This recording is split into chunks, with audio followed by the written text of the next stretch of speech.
kasi namin. Ewan ko kung paano ko bibit-bitin yung pagtingin ko, kasi kung hanggang tingin lang ay bitin.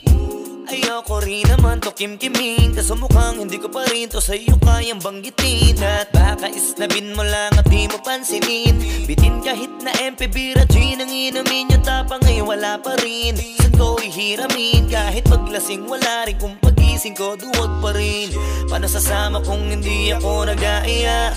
Paano tatama kung hindi ako tumataya? Minsan iniisip ko na wag na lang kaya, kaso yung isip ko ay nagbabago din maya-maya. At sobra sa pag-asa, kulang sa kumpiyansa, kaya mukhang malabong magka-tsansa. Gusto ko lang naman yung maging popoy mo ba siya, yun ang matagal ko ng pantasya.